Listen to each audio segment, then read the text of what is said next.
Jama'a assalamu alaikum, barkanmu da sake saduwa a cikin wannan shirin na rai dangin goro. Shirin nan da kan ilmantar ya faɗakar kuma ya nishaɗantar da masu sauraro. Sunana Ahmad Isa. To yau ma ga maɗauke da wani littafin da muke fata masu sauraro za su biyo mu sannu a hankali domin jin irin saƙo ko saƙonnin da yake ɗauke da su. Sunan littafin namu a Dalilina. Littafin a Dalilina Rabi'atu Nasida Abubakar ta wallafa shi, kuma kamar yadda na faɗa muna fata masu sauraro za su ji daɗinsa. To, Rabi'atu Nasida Abubakar ta soma rubuta littafin a Dalilina kamar haka. Sallamar yaya Basir ce ta katse hayaniyar da muka cika falon da ita, ya shiga cike da huci yana muzurai, ya daka mana tsawa yana faɗin ku waɗanne irin yara ne marasa natsuwa. Kun cika mana gida da hayaniya kamar wani gidan biki, don kawai kun rena mutane, babu wanda ya isa ya faɗa muku kuji. Kafin wata ta samu bakin magana, hajiyanmu ta fito daga cikin ɗakinta ta buga wa yaya Bashir harara, ta ce wai kai wani irin masifaffe ne da baka son ganin yaran nan suna walwala. Sai ka ishe su da masifa. Shin gidan nan gidan ubanka ne kai kadai? Su ma fa gidan ubansu ne. Yadda kake da yanci haka su ma suke da yanci. Yadda kake takama kana ganin ka isa kai yadda kake so, su ma haka suke takama sun isa yin duk abin da suke so, kuma babu wanda ya isa ya hana su. Saboda talaka bai taba tashin talaka ba, ka gane? Yayi Bashir ya cije yatsa, kansa na ƙasa bai ce komai ba. Sai da ji hajiya ta yi shiru, kana ya numfasa ya ce, ko kaɗan duk abin da kike tsammani ba haka ba ne hajiya. Ban san me yasa ko motsi na yi a gidan nan sai kin soya masa manufa ba. Ban da haka menene zafi da zaki ce wai me da katse shi cike da masifa. Ka ƙara samuna ko ka zo ka rufe ni da duka sannan zan san ka isa, mara kunya da mutunci. To amma dai gaskiya na faɗa. Fuskar shi tana nuna ɓacin rai, ya ci gaba da magana.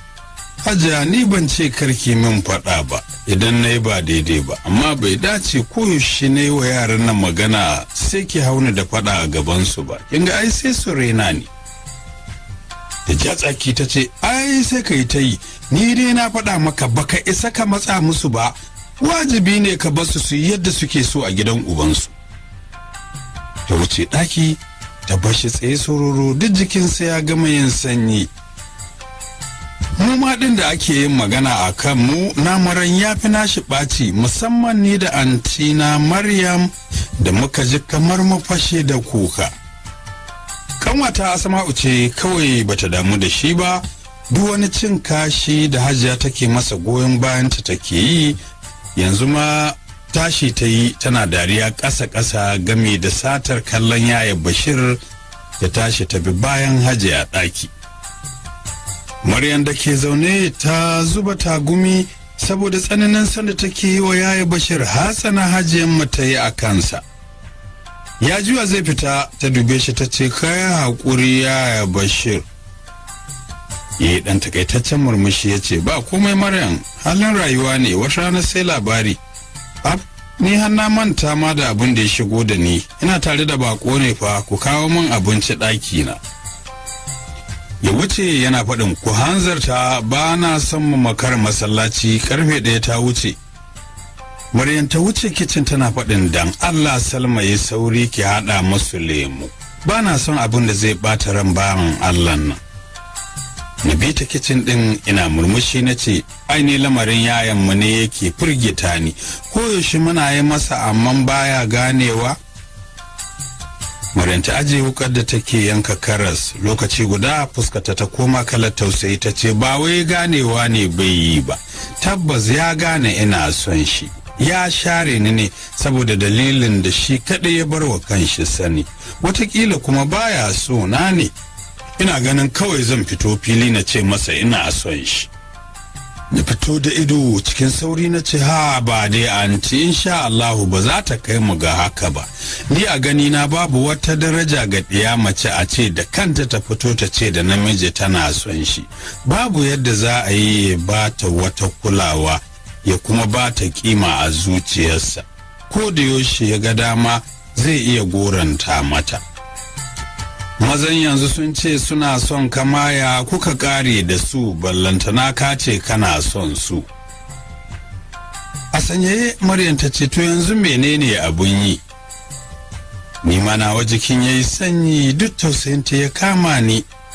Na ce ba komai antin Maryam, komai lokaci gare shi kuma komai rabo ne. Addu'a za mu yi ta yi babu dare babu rana. Allah ya saka mishi son ki a cikin zuciyarsa ya furta miki da kansa ba sai mun sayar da darajar ki ba. Murya yayi Bashir din ce ta samu kai firgigir kamar marasa gaskiya. Har sai da shi da kanshi ya fahimci akwai wata a ƙasa. Ya murmushi ya ce, na ce ku yi sauri kun tsaya gulma ko? Na ɗauki abinci na bi bayan shi zuwa keɓantaccen sashen shi da ke harabar gidan. Gida ne guda sashen nashi, tun daga gate ɗin shiga gun za ka tabbatar ɗan gata ne, saboda ba ƙaramin ƙayata wajen aka yi ba. Harabar gidan zai ci motoci kafin ka iske ƙawataccen falon, sannan a gefe ga wani ƙaramin falo wanda a ciki ɗakunan shi na bacci guda biyu suke.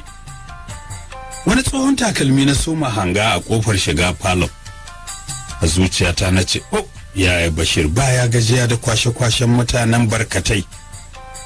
Muka shiga da sallama inda muka samu wani matashi zaune a kan kafet ya lankwashe kafafunsa kansa a ƙasa. Da ya amsa mana sallama sai mai da kanshi ƙasa. A kiyasi za su yi shekaru ɗaya da Bashir, amma da yake yanayin rayuwar ba ɗaya ba, babu ta inda za ka kwatanta su. Muka ajiye musu abinci a kan tebur. Yayi Bashir ya fito daga shi sai singileti da ƙaramin wando iya gwiwa. Ya ce, kun gaisa da baƙona kuwa? Sai Maryam ta yatsa na fuska ta ce, mun gaisa shi kenan mu tafi? Ya zauna yana faɗin, ba ku san shi ba ko? Maryam ta ce, to ta ina za mu san shi tun da ba ma hulɗa da mutanen karkara? Sai ku ya ɓata rai. To, sannu mutanen birni. Ya ƙara nuna shi da yatsa ya ce, wannan shine Suleiman, ɗa ne ga ƙanwar mahaifiyata da ke can garinmu. Na taho nan da shi ne saboda ya rika taimaka min wajen aikina, a dalilin ayyuka da suke min yawa a shago. Ina son ku ɗauke shi kamar ni, ku rika girmama shi don shi ma yayanku ne. Insha Allahu za ku same shi mai natsuwa da tsare mutuncinsa da naku, kuma da yadda Allah za a zauna lafiya da shi. Sai na yi murmushi na ce masa sannu baƙo, Allah ya sa ka zo Kano a sa'a. Shi ma ya murmushi har jajayen haƙoran shi suka bayyana. Maryam ta miƙe cikin sauri ta yi gaba na bita. Muna shiga ɗakin mu Maryam ta sha kunu ta ce, ni fa na tsani zama da irin waɗannan 'yan ƙauyen. Shi kuma yaya Bashir ɗabi'arsa kenan wai shi dole mai taimako. Daga yau ya kwaso wannan gobe kuma sai ka gan shi da wani. Abba kuma ba zai yi masa magana ba, duk abin da ya sai ya ce ya yi daidai, kamar shi ne ba a son ransa ya ɓaci. Na ce, ha, yau kuma ba kya goyon bayan mutumin naki anti Maryam? Na ga duk abin da yake so kina goya masa baya. Sai ta ja tsaki, ai mutumin ne kallon shi kawai ne ya kusa sa na amai, kuma a ce gida ɗaya za mu zauna? Na fashe da dariya. Ai ba wannan ne abin ji ba, irin waɗannan ba su iya wayewa ba da gogewa. Na tabbatar wata rana sai ya baki mamaki idan ya sha wanka da ruwan binni. Maryam za ta yi magana, Hajiyarmu ta shigo ta zauna kusa da Maryam ta ce, tattaunawa me kuke yi? Na yi murmushi na ce mata, Hajiya anti Maryam ce da rigima, wai don yaya Bashir ya kawo wani ɗan uwan shi yana son ya rika taya shi aiki a shago, shine take ta mita wai ba ta son zama da irinsa. Ni ko tausayi ma mutumin ya bani, gaba ɗaya kalar shi kalar tausayi ce. Hajiya ta katse ni cike da fushi ta ce, ke da Allah ya mana shiru, wacce bata san ciwon kanta ba, da Bashir da duk abin da ya shafe shi, har akwai abin tausayi ko ƙauna a tsakaninmu? Sai muka haɗa ido da anti Maryam wacce ta marerece fuska kamar za ta yi kuka. Ta ce, Hajiya, me yaya Bashir ya mana da ba za mu ƙaunace shi ba bayan jininmu ne? Hajiya ta ƙara fusata ta ce, ba yau ba jiya ba, a kullum sai na faɗa muku a duniya babu mahalukin da na tsana kamar shi. Ya dace kuma ku tsane shi, ku juya masa baya. Idan za ku yi aiki da hankalinku bai dace ya zama masoyi a gare ku ba. Kuna kallon wulakancin da mahaifinsa yake mana a dalilinsa, ya maida ku kamar agololi. Bashir ne kawai da. Shin idan ban tsane shi ba, wa zan tsana a duniyan nan? Ran anti Maryam ya mugun ɓaci, sai ta mike za ta bar ɗakin. Ja ta buga mata tsawa. Dawo ki min bayanin dalilin da yasa ba ki son na ce ba na son Bashir, alhalin ba ƙaunata da ku yake ba. Ta koma ta zauna.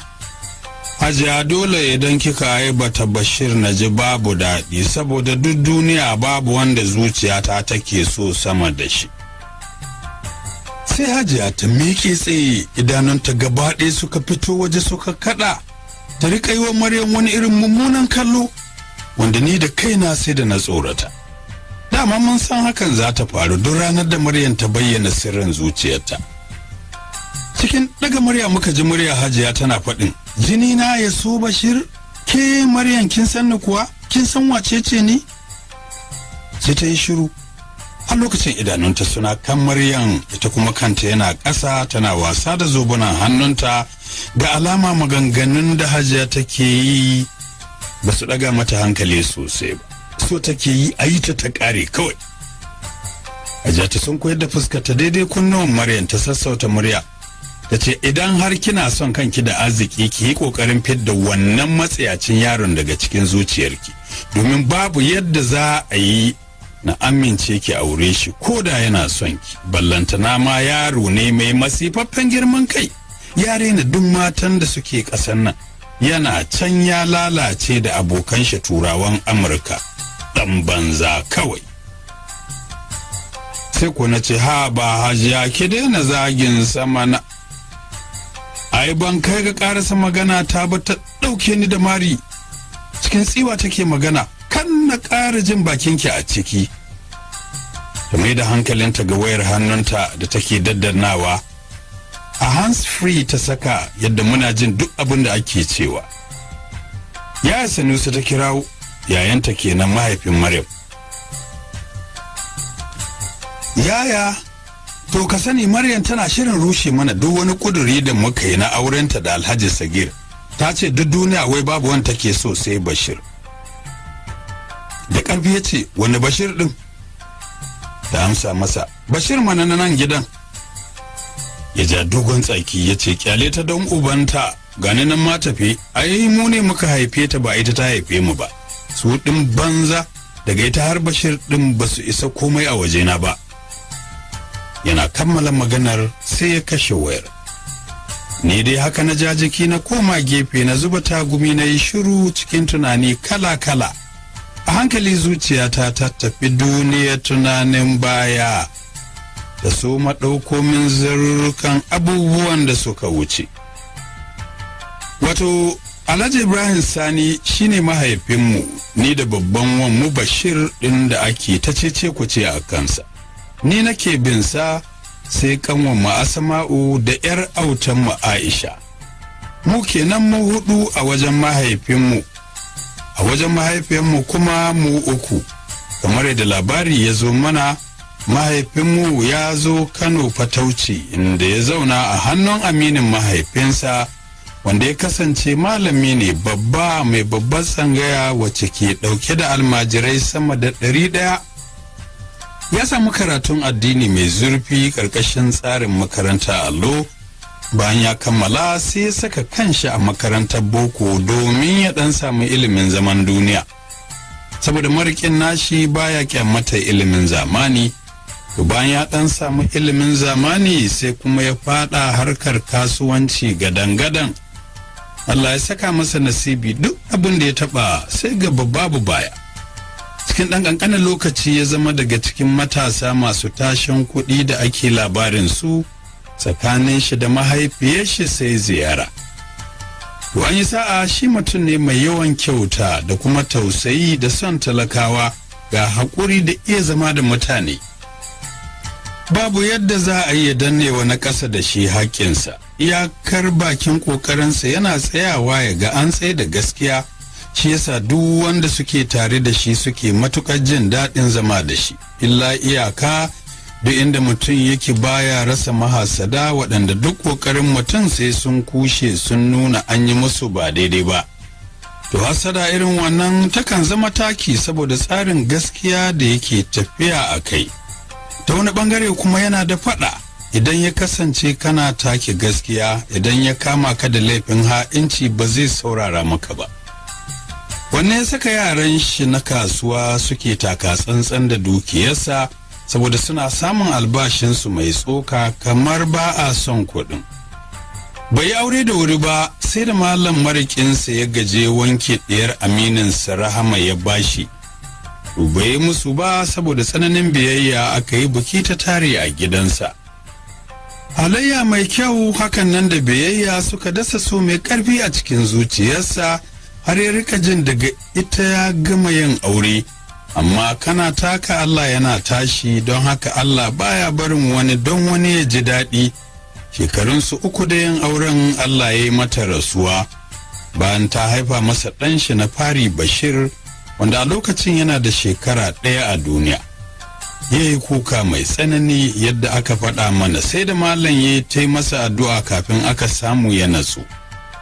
An bar Bashir a hannun mahaifiyar Rahama. A haka lokaci ya ci gaba da tafiya sai da shekaru 2 suka shuɗe ba tare da ya ƙara yin magana aure ba. Haka lokaci ya ci gaba da tafiya aka doshi shekaru 4 ba tare da ya kuma magana zai yi aure ba. Tun ana yi masa nasiha da faɗa har danginsa da malam suka gaji suka saka masa ido saboda kowa ya gane tsananin soyayyen matarsa da ta mutu ce ke wahalar da shi a wannan lokacin. Ana kan haka wata rana ya je gidan wani abokin shi suna tattauna al'amarin kasuwanci, idanun shi suka ga hajiyanmu. Ta zo kawo masa abinci ya kura mata ido, ita bata ma sani ba tana hidimar zuba masa abinci daga food flask zuwa plate don ya rage zafi kamar yadda aka buƙaci ta yi. Sai da ta fita abokin mai suna Alhaji Awolo yake tambayarsa, lafiya? Naga kana kallon wannan yarinyar, har ina magana hankalinka baya wajena? Ya saukar da ajiyar zuciya tare da faɗin, ai ta tafi da tunanina. Ya sunanta? Alhaji Awolo gyara zama tare da faɗin, Zinaru sunanta, kanwar matata ce. Ya gyaɗa kai a hankali ya ce masa, idan babu wani a ciki zan nemi aurenta, idan mun daidaita sai ta mai ɗakin marigayya. Alhaji Awolo murmushi tare da faɗin, amma kuwa da na fi kowa farin ciki idan hakan ta kasance. Da haka ba zan ɓoye maka komai game da halayen Zinaru da na sani ba. Gaskiya ba ta da haƙuri kuma tana da zafin kishi, wannan kuma gadon gidansu ne, dukkansu haka suke. Sun saka wa ransu duk wanda ya aure su shi kenan daga su sai 'ya'yansu. Idan ban sanar maka da wannan abun ba na ci amanaka, saboda zama muke na gaskiya da amana. Fina ya gyaɗa kai tare da faɗin, bayan wannan abubuwan kuma fa? A bana jin tana da wani abu. Ya gyaɗa kai, inda ya rashin haƙuri ne wannan ita ta shafa, ka san halina ni sha yanzu ne magani yanzu. Ina da sassauci ga duk mutumin da zama ya haɗa ni da shi, amma bana son rainin hankali. Don har za ta kiyaye waɗannan abubuwa za mu zauna lafiya da ita. Saboda ni muradina na auri mace ɗaya, da a ce Rahama tana nan da ranta babu abin da zai haɗa ni da neman aure a yanzu face kaddara wacce ta riga fata. Alhaji Awolo ya ce, shakka babu, ka gama magana, sai dai mu yi muku fatan alheri. Tuma Saro bar mu kwana a nan sai a dakaci zuwan shiri na gaba.